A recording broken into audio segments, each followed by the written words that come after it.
So we are going to go ahead and get started today. We've got quite a bit of stuff to do, but I just want to talk through a little bit of that right this moment. So the first thing that I want to talk about is the end of trimester plan. So here's the thing. People have been talking about, the trimester is about to end, blah, blah, blah. I hadn't really sat down and looked at the calendar. We had 10 days. We've got 10 days of school left, right? I know. So obviously some of us have not looked at the calendar either. I was like, okay. So the reason I tell you that is not to freak you out, but to bring you into the reality that we're all in.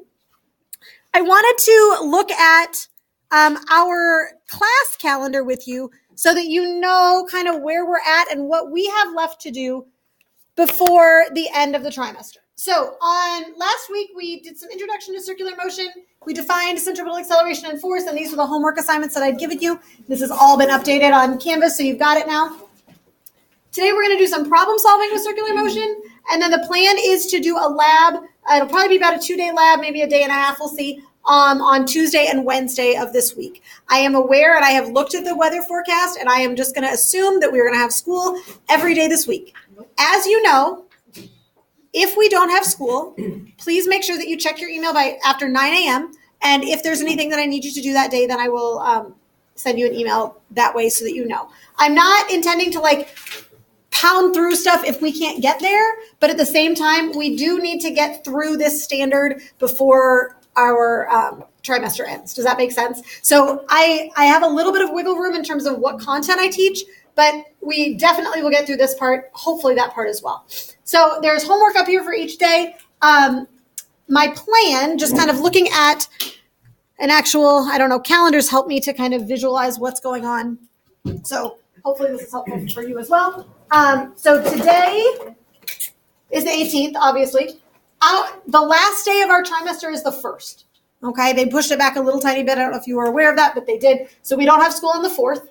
I have to be here, but you guys don't have to be here. So the last day is this day. So what my plan is that we will take a quiz over circular motion. That's the last standard that we're going to cover in this trimester. We're going to take that quiz on the 25th, which is the first of our finals days in science, okay? So that it's just going to be over one standard. I don't expect that it's going to be super long. We'll probably have a problem or two and a conceptual question or two. It's just we'll kind of see where it goes depending on how far we get through things, but that's what I'm imagining. And then we'll have a couple of days to go through that, and then also to look at all of the standards that we've done in trimester 2. And the reason for that last trimester, I don't know if you remember, it's been a while now, I gave you an opportunity to reassess any of those standards, right? So anything that you aren't feeling super great about, you'll have an opportunity to reassess. I haven't written it and I haven't sketched it out exactly yet, but what I would imagine is that everyone will be required to assess 2 standards. You can pick whichever 2 you want, and then, or something like that. And then if you want to reassess more of them, you would be welcome to do that as well. Does that make sense? Okay, so that's what I'm kind of thinking. So that would be on the 28th. Which is the second of our kind of testing days, okay? So that's kind of what I'm envisioning in terms of our finals in big air quotes, schedule. So it's more of an opportunity than like a super stressful time. So you would not have to do all of them. I don't feel like that's fair at this point. I feel like I was gonna say one other thing about that. Oh, I know what it was. It is my, it's not annual, but it's my trimesterly, that's the word that they came up with last period.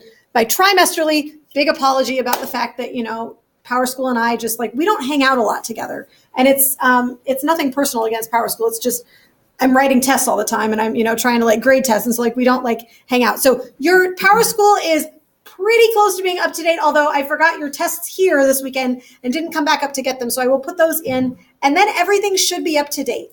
I know that a few of you are missing things and I will reach out to you in the next day or two to let you know if I'm missing things from you and I need them from you.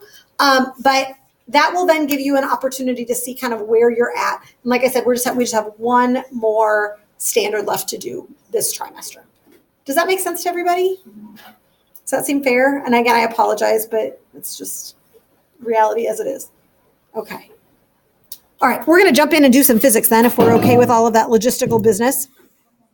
So the first thing on my list, and I guess there's one little piece to it there. If you were planning to do a retake of the last test, so that was of the work power, energy, conservation of energy stuff, I have that test done. The retake done. All I would need is to see your like practice problems and then the corrections, and then I can do that. We can do that today. We can do that tomorrow. I would love to get it done by tomorrow, if not before. But if there's a reason logistically that does not work, then you let me know and we'll figure it out. Okay? So you talk to me about that and we'll make it happen. All right. Go over homework questions. That's the next thing on the list, if there are questions on the homework. So this is all of the questions that we've done thus far in this unit. Are there any, I should say, that you would like to talk about?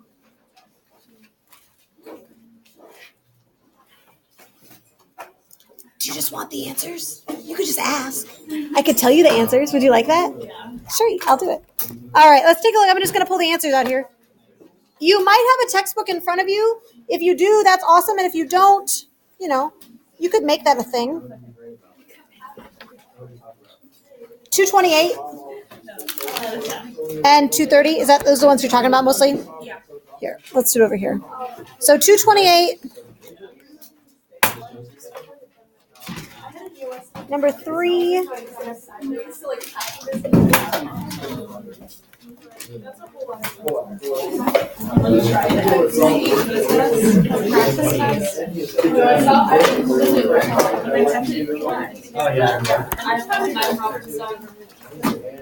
That took an hour.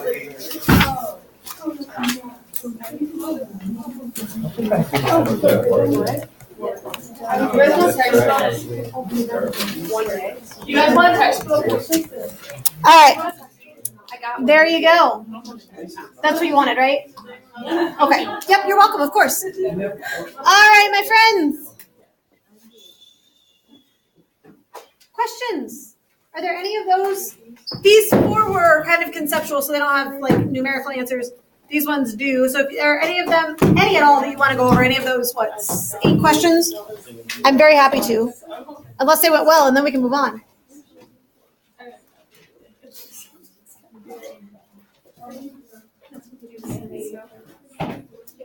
Opportunity for questions going once.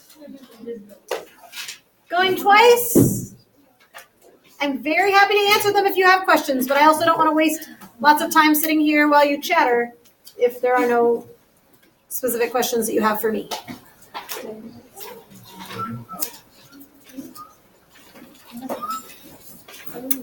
All right. We good? I feel like people are looking at me a little bit like they want to ask a question, but they're afraid. Is that the case? If you're afraid, don't be afraid. I love to do physics, and I love to do whatever physics you want to do. Do you want to go over any of those questions or no?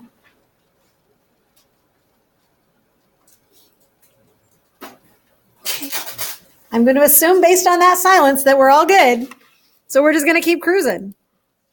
All right, here we go. So we're going to write down some notes. We're going to do some examples. It's going to be a great day. Here we go. Circular motion.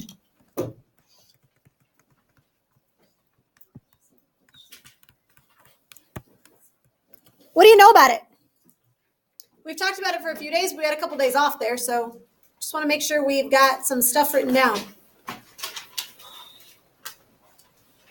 What do you know about it? You can look at your notes from Friday.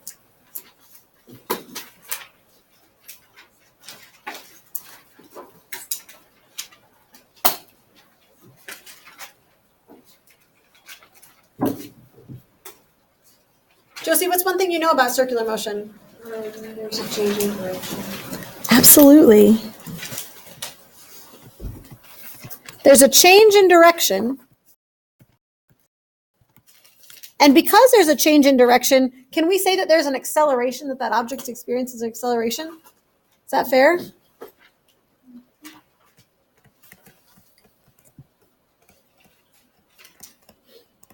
Awesome. What else can you tell me about circular motion? Go ahead, Ethan, yeah. You said that as the radius increases, force goes down. As the radius gets bigger of the circle, the radius of the circle gets bigger, the force causing the circular motion goes down. Mm-hmm. What else can you tell me about circular motion? Those are two great things.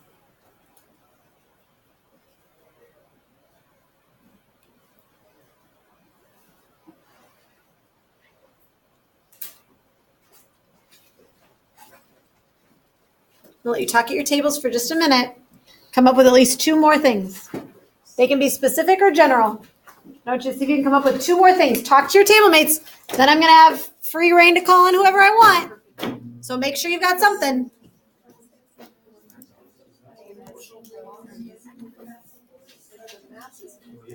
What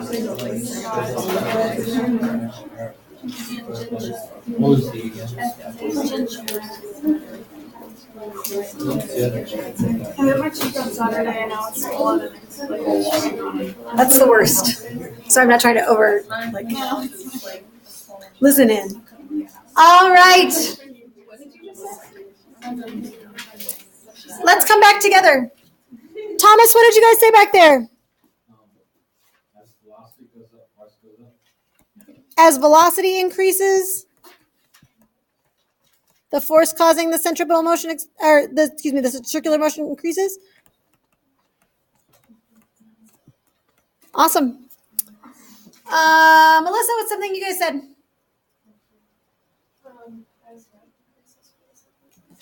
As mass increases, force increases.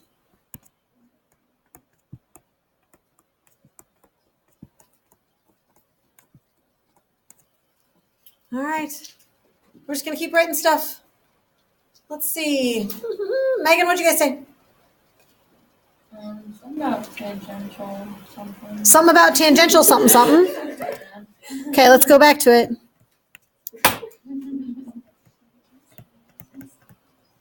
Tangential what? What's the tangential something? Velocity?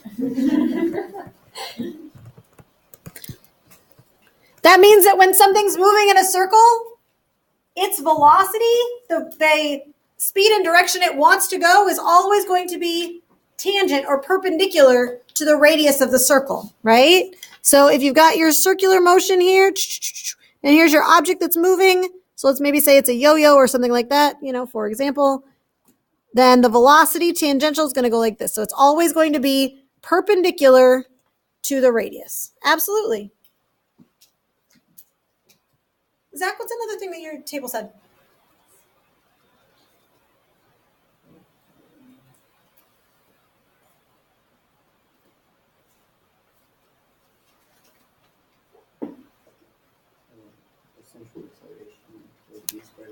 Sure, yeah. So it's this A sub C thing, and I want to make sure that we know what that C is. So you said it was V squared over R, right? Yeah. So this C thing is centripetal.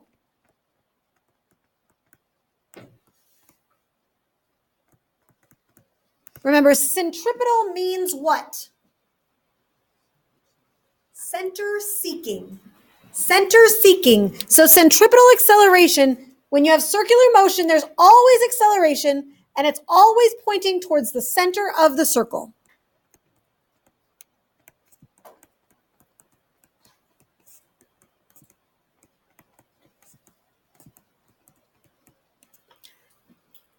The acceleration always points toward the center of the circle, and it's dependent on two things. The first one is the velocity, how fast the object is going, and the second one is how big the circle is, right? This is sometimes marked as the tangential velocity, and that's really what it is. It's the speed that it's going around, that if you cut that string, right? Remember, Lily's got those scissors in her pocket, I'm just convinced. She's going to cut the string, and then it's going to go, okay? That's what we're talking about there, and then R is the radius, okay? Anything else that you guys had that you were going to tell me about circular motion? Did that get you where we need to go so far? All right, so here's the deal. If an object is accelerating, what do you know about the net force on it? It's not zero. So in every situation of circular motion, there is always a non-zero net force. Always a non-zero net force. Okay? And that non-zero net force is always pointed toward the center. It's the thing that causes that acceleration. Okay? The other thing that I want you to know is that you always need to be able to tell me what is causing that centripetal acceleration. There's got to be a force that causes the centripetal acceleration. That's going to be a key here. You must be able to identify the object exerting the force that causes centripetal acceleration. Okay. So we're going to put all of that together, and we're going to figure out then how this can be applied to some problems. I've got one like specific problem that I want to work, and then we'll talk about some other examples as well. Can I go ahead and click ahead or not quite yet? Not yet. Okay.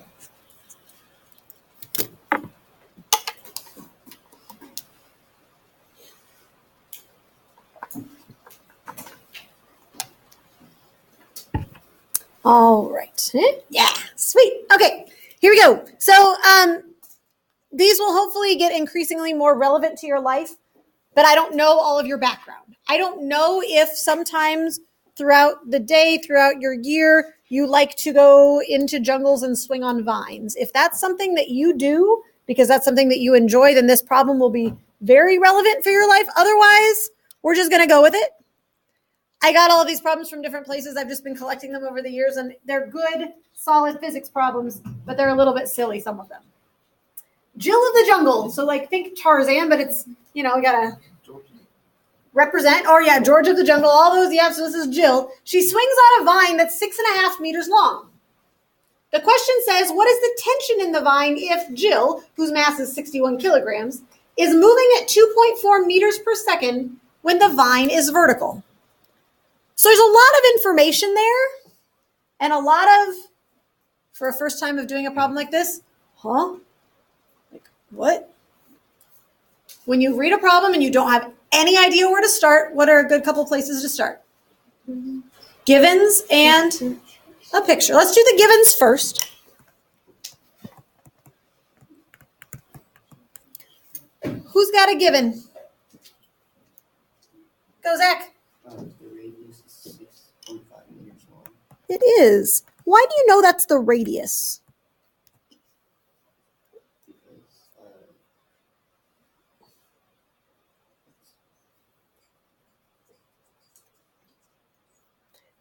It's probably just an intuition thing, but I just want to make sure that we understand, because some people might be looking at that like, well, why is that a radius? So here's Jill, right? And so here she starts up here. She's starting up on some sort of, you know, I don't know, landing of some sort, and then she comes down. How do you know that 6.5 is the radius?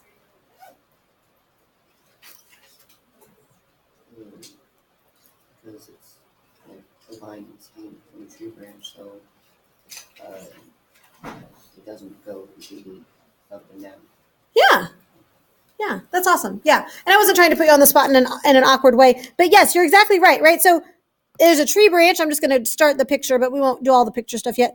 But there's a tree branch, and then Zach's like, well, and there's a vine that's like hanging around the tree branch, and then it comes down, and it comes down 6.5 meters. And then as she, like, so maybe she starts over here. Oh, that might be too far away. I should have drawn the vine over here. That's way too far away. Silly Cliff, let me move you. So like maybe she starts there, right? And so she's going to go through this circle, and that's the radius that we're talking about, okay? The radius of the circle is that 6.5 meters. Sweet. All right, one given down. What else you got? What else? You got her mass, don't you? How massive is she? 61? That's the question, right? How massive are you? Right? I don't mean that in a bad way. It's just in a like, that's really literally what I'm asking. What is her mass? All right, what else you got? One more given, Jacob. What is it? The velocity. And it was what, 2.4? All right. So we got our givens. Let's take a look at the picture of what's going on. You all know that I don't really draw people, so I'm going to draw, there's Jill. It says J, so there she is. And there she is down at the bottom of her swing. And now she's moving with some speed. Right? So we've got her speed, she's moving, she's whoosh, there she goes. And what is it that we're looking for? What are we trying to solve for? Somebody say it loud because you're all whispering it. Tension. The tension. You're looking for the tension. FT. That's our question mark. So maybe we should put that into our picture. Where is the tension force acting?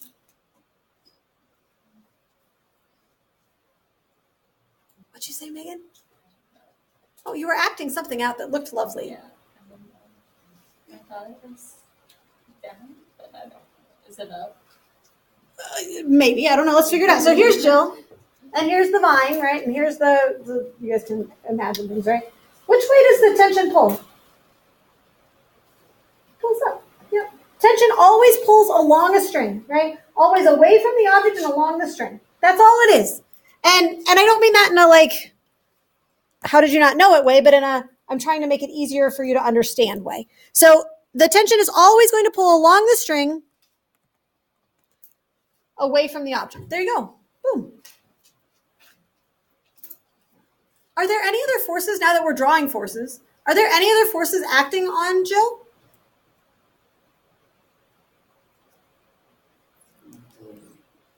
Force of the earth. Force of the earth. Because the force of the earth is always acting, right? It doesn't say she's not on earth. So we got to assume that there's a force of the earth. On Jill. I should be a good kid here. That's FG. This is really the force of the rope, isn't it? On Jill. FT. All right. So now we've got this far. What are we going to do? Any idea? Got some forces drawn. We just made ourselves a free body diagram without even really talking about it. Good for us. We're looking for one of them. What do you think we should do now? Yeah. I think that's a great idea. Let's pick an equation, right? We've got some forces. Should we add the forces together? Make an F net equation? Let's give it a shot. So that's the force of tension. And we got the force of gravity. And what are they going to add up to be?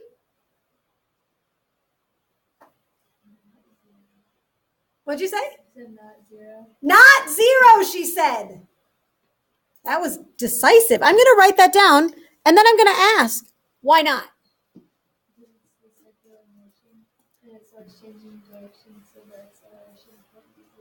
Okay, did you guys all hear what she said? Yeah? It's circular motion. She's changing direction. If she's changing direction, then the acceleration can't be zero. So if it's not zero, which, I mean, that tells us something, right? It eliminates one number of an infinite number of numbers that it could be. But it's progress. If it's not zero, the other option would be that it's MA, right? Because if acceleration is zero, then we just make that zero, that makes that zero, and then we're good. But Grace claims that she is accelerating because she's changing direction, and it's circular motion. And if we're doing the circular motion kind of acceleration, then what kind of acceleration is that? Just wrote it down like maybe 5 rows above where we're at. It is circular motion. It's a certain kind of acceleration. Centripetal. Centripetal acceleration. Indeed. And we can just, give ourselves a friendly reminder that centripetal acceleration, A sub c, is equal to vt squared over r. So now, what are we looking for? What are we trying to solve for?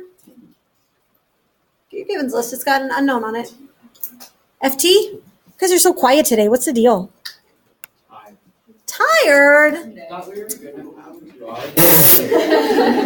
See, that's the problem, right? So my 5-year-old, we were like driving around one day, and she was talking about school and whatever. And basically, the way she was talking about it is as if every winter we'll always have like 7 or 8 snow days. And my husband's like, "Yeah, don't get used to that." She's just in kindergarten, like she doesn't know. It's her first year of school. It's really fun. I'm like, no, it better not be that way.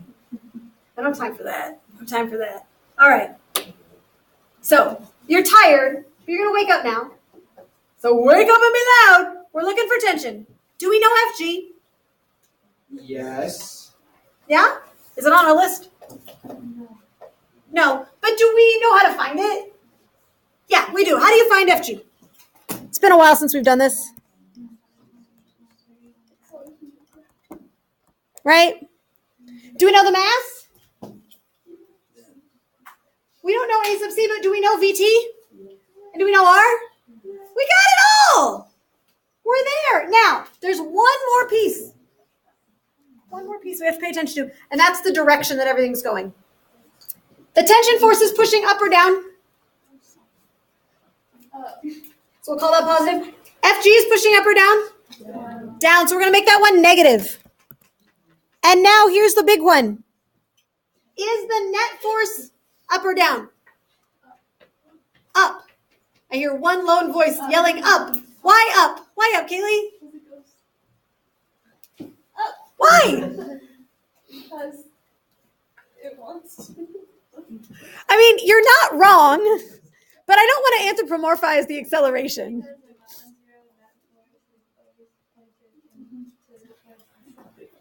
Center of the circle, right? Center seeking. Center of the circle. Always, always, always towards the center of the circle. So yes, it's going to be up. That means that we've got this one's positive and this one's positive and that one's negative. All right. Now we can solve this problem. This is no problem now. Whatever. We got this. All right, here we go. So FT is equal to, I'm going to subtract the FG to the other side because I just want FT by itself. So I'm going to say MV squared over R plus MG. Stop me if that's too many steps at once. I took like three algebra steps in one. I don't know how y'all feel about that. If you don't like it or you're mad at me, then let me know. Don't just let it stew. It's not healthy. Let it out. All right. And once you've got that, then you can just plug all your numbers in. I'm just moving this over so it kind of lines up better. Here we go. Yeah.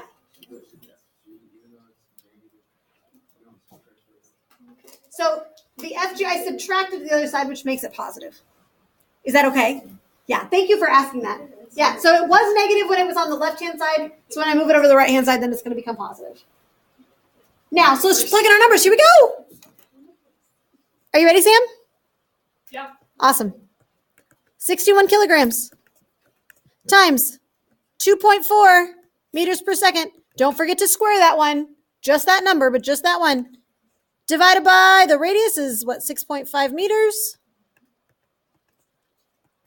Plus the mass is 61 kilograms. This is going to be positive 9.8 because I already dealt with that negative sign. I dealt with the negative sign way up here.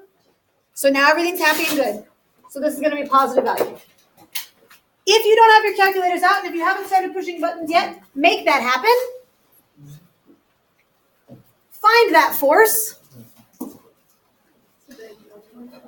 It's a big number? Okay.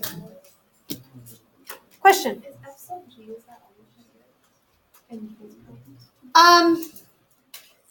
G is always going to pull down. Yeah. Yes. So Yes. Yes. Yeah. This one, yeah, this is always negative. Unless you decide to be ornery and decide that down is positive. You could do that. It would be super weird. I mean, it's arbitrary. You get to pick. It's just that you usually pick that down is negative. But, I don't know what Amanda wants to do. She sometimes likes to be wild and crazy. So, I don't want to stifle her creativity, Can I go to the bathroom? Yes, go. Sorry, I thought we were really quietly. Did you check your answer with your table mate? Or your table mates? And do they agree with you? That's even better when they agree.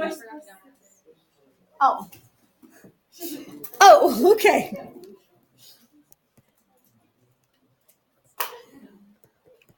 The tension on the rope or on the vine is how much? What did you get? What'd you get?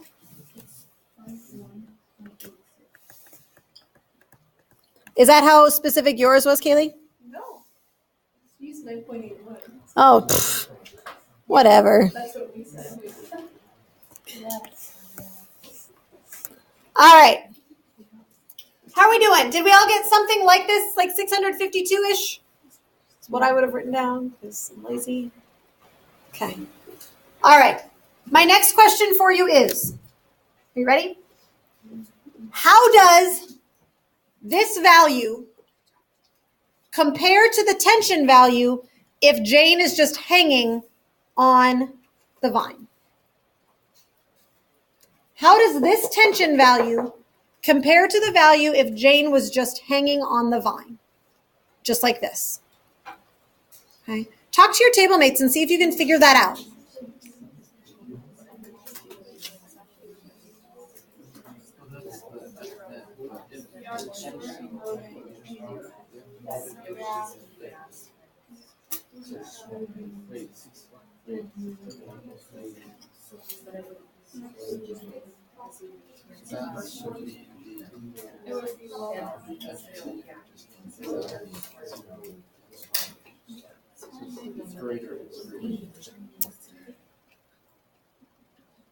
All right, you ready? Okay, so we're going to do a little, hand-raising poll. So your choices are that FT is greater than it would be otherwise, that it's less than it would be otherwise, or that it's the same. Okay, got your answer in your head? All right. So raise your hand if you think that this FT, the FT while she's swinging, is greater than if she was just hanging. Oh. Yeah, if this one's bigger. This one's bigger. That's what I'm asking. Oh. This one's less. Anybody saying that? It's not going to stay the same, is it? Okay. So sorry if I confused you in the way I asked the question. Tell me why. Go ahead and tell me why. Yeah. Talk about how, if you're just standing still, two forces will have to cancel each other out by doing the same value. So then you just find force of gravity, which is like 61 kilograms by the 9.8. Mm-hmm. That would also be the value For FT. And so that's going to be less, right? Yeah. Awesome. So because there's centripetal acceleration, because there is circular motion, the tension on the string or on the vine or on the whatever has to be greater than if it was not moving. And then I'm going to ask the next part of the question. That is, I think it's actually written in here. Maybe not. Oh, I thought it was. Never mind. Let me just ask it out loud then. If she's moving twice as fast, if instead of moving 2.4 meters per second, she's moving at 4.8 meters per second, how is that going to affect the tension? What's going to happen to it, Jacob? It's going to raise it. It's going to go up. Do you guys agree? Yeah. Is it just going to double the tension? It's going to do something more like quadrupling. This one's a little bit tricky because you've got this mg thing still sitting there. But if it was just, so if I was just swinging it around like this on the floor, remember like I was doing on Friday, right? If I doubled the velocity, that's going to quadruple the force because I've got that squared thing there. Is that making sense? Yeah. Awesome. Guys, I love that. That's great. Okay. So life is good. We can solve problems like this. No problem. Now, every problem that we've done so far has dealt with a string or a vine causing that centripetal force, causing that acceleration that makes the circular motion happen. A couple of situations now where that is not the case, where other things cause the circular motion. Perhaps ones that are a little bit more near and dear to your heart, or at least more applicable to your real life. So one of the features of North Liberty that is different from where I grew up is the establishment of roundabouts. Yeah? I don't love a roundabout. I can appreciate them, but I don't love them, probably just because I'm not used to them. Okay? But think about when you're driving your car around a roundabout. Is your car exhibiting circular motion? Absolutely it is. Let's talk about the forces on your car. So we're going to say example, car on a roundabout. Here we go. So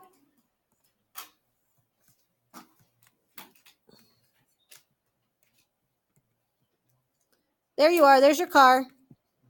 Okay? And you're driving. Let's say that you're sitting still. Let's keep it simple to start with. Okay? Let's say you're sitting still. What forces are acting on your car? Gravity, right? I'm not trying to make this, scary or tricky. It's the force of the earth on the car, FG. What else you got? The road. Where's the road pulling or pushing? Up. Oops, those are supposed to be about the same, aren't they? Because it's not accelerating down. That would be bad news. F of the road on the car. And what kind of a force is that? Force of the surface. It has a special letter that goes with it. The surface force or the... it's been a long time, you guys. I know. Totally get it. Anybody? What is it? Normal force. It's like a little voice in the back. Yes. It's a normal force. Normal means perpendicular. Yeah. So all is well. No acceleration. Life is good. Now you're driving at a constant speed in a straight line. So you've got friction pushing you back a little bit, right? There's that air resistance, all that icky stuff we don't really like to deal with. And then there's, the motor pushing you forward. Again, if you're moving at a constant speed, what's your net force? 0. Not accelerating. Now, you're driving along, and then you come to the roundabout, right? Okay? So I want to think about the roundabout. Now, I'm going to draw this same picture, but I'm going to draw it from looking from above, okay? Because it's hard to draw what I'm thinking from here. So I'm going to draw, let's see, where's my road? So here's my road with the nice, big plants in the middle of the roundabout. And then I think my car was orange. So here's my car. And it's going in this direction. There it is. And it's traveling. It's driving around. It's driving around the roundabout. Life is good. Okay. Now, before we get too far in to this situation, I am trying to decide if I want to blame Lily for this or not. Or it could just be nature. We'll just call it nature today. You guys have probably experienced this more than you want to admit right now. Little ice on the roundabout. You're driving around, life is good. You're controlling the car, everything is all hunky-dory, right? And then all of a sudden you hit that ice patch. Now, when you hit the ice patch, what happens to your car? Keep going. What do you mean you keep going? You slide.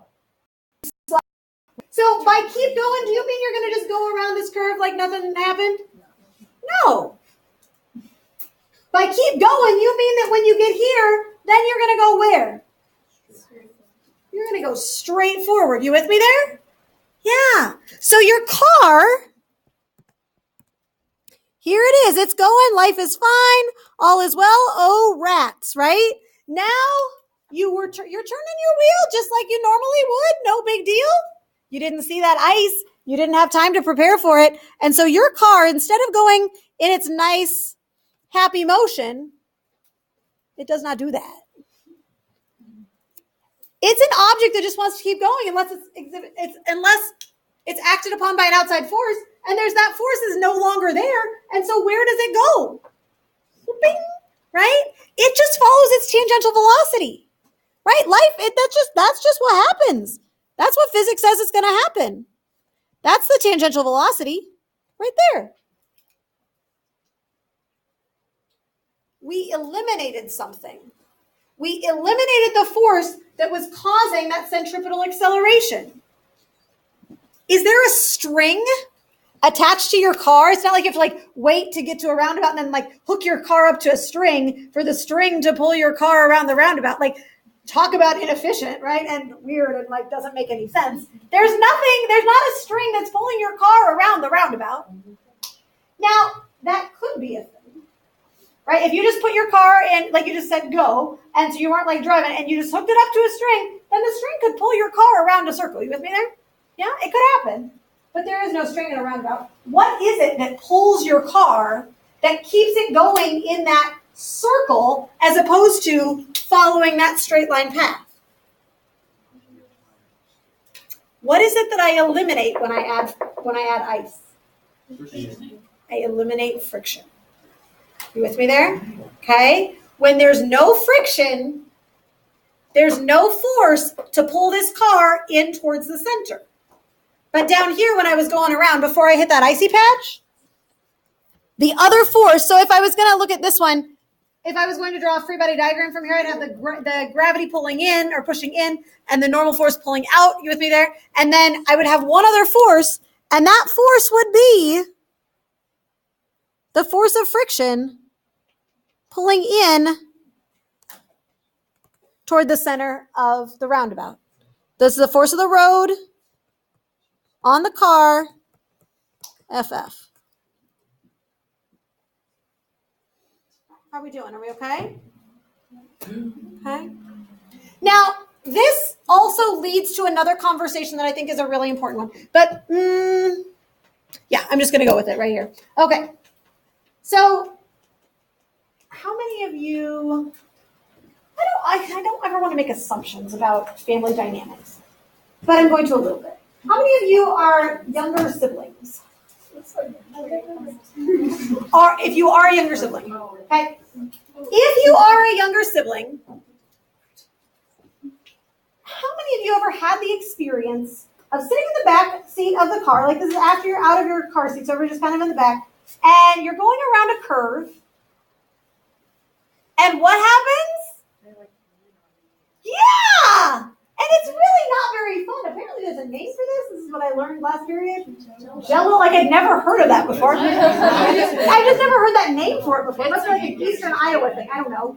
Or maybe it's a generational thing and they just, I know what it is. They're like, Jello. I'm like, what? And then I'm like, oh yeah, of course. We just didn't call it that. Anyway, so you know what I'm talking about? Maybe you weren't a younger sibling, but even if you weren't, maybe you were an only child like me, and I was just I go, whoa, and without anybody there to push me, I would still slide. Are you with me there? To the outside, as you were going around. Not so much with a roundabout. Roundabouts are pretty big, and hopefully you're not going around them really that fast. But I'm talking about when you're going around a really tight curve, doing a U-turn. Yeah? And you feel that. Now, here's my question for you. You feel like you're being pulled out, right? What force is causing that? Are you being pulled out? No. What's that? The car's going in. The car is going in. What do you mean? Tell me, just explain to me what you're saying, because I don't really understand what you said.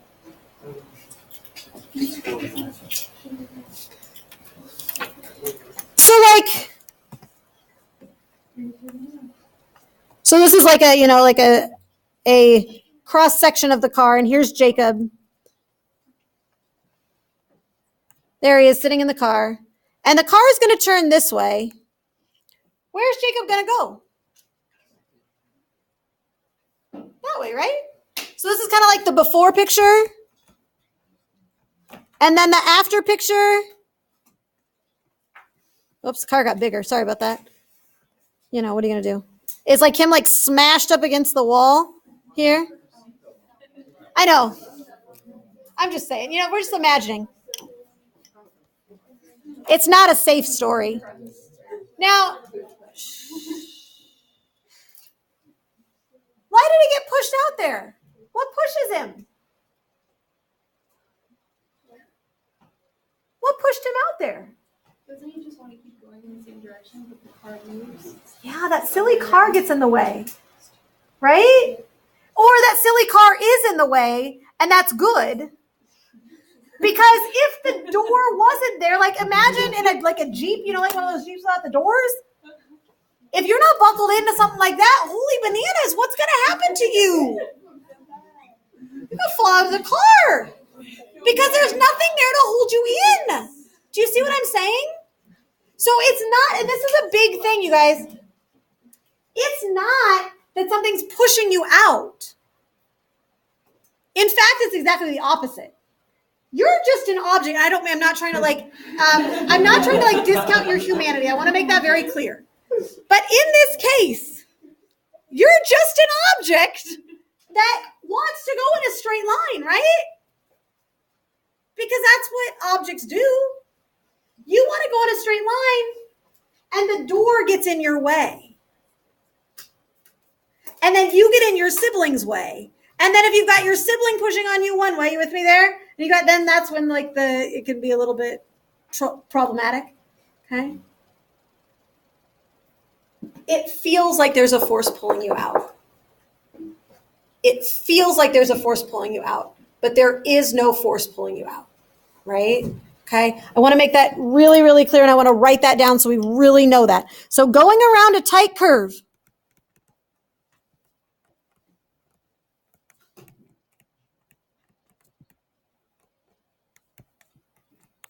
no force pulls you outward, okay? People like to pretend that there's a force. They make it up. Oh my gosh, something's pulling me. But there's nothing pulling you. No force pulls you outward. Your body just wants to continue in the same direction.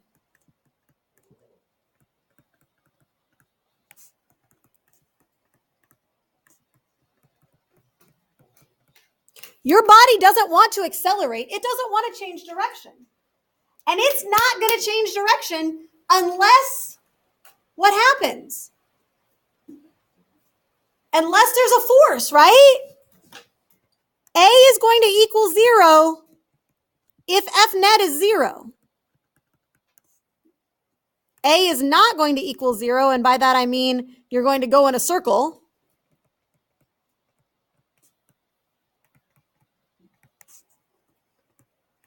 When there is a force that pushes on you. Okay. Do you know what this fake, silly thing is called? This made up, ridiculous, it's pulling me out, what that force is called? I don't know if you all have heard my reaction. I know the other class, we had a whole long conversation about this 3 or 4 months ago. And I almost sent somebody to the office as a result of it. Right? So this force that pushes you in, pushes you in, that force is called a centripetal. Centripetal or center-seeking force. But there's this made-up idea that there's a force that pulls you outwards. It's a center-fleeing force, and I'm doing that in really, really big air quotes because it does not exist, and I want that to be very clear to you. In fact, I thought about not even mentioning it. But I want you to be informed citizens, and I want you to help other people understand this, okay? This stuff is fake. It does not exist. This center fleeing force does not exist. I heard you say it, and I'm not going to send you out now. But if I hear it again, like you're done. Okay?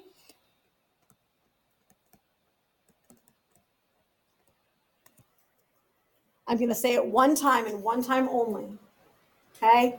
The word is centrifugal. It is not right. It is fake. Okay? It is what I call the F word. Okay? You do not use this because it does not exist. But I say it to you because when you have that conversation in the car tomorrow when you're driving your little brother to school and he's like, oh my God, you threw me out to the house. Like, no. Because then they're going to start saying it. These little kids are going to start saying the F word, and we don't want that. Do you understand what I'm saying? We got to keep it right. We got to keep it clean. So we need to make sure that we do not use this word because it's wrong. It's bad. It is incorrect. Okay?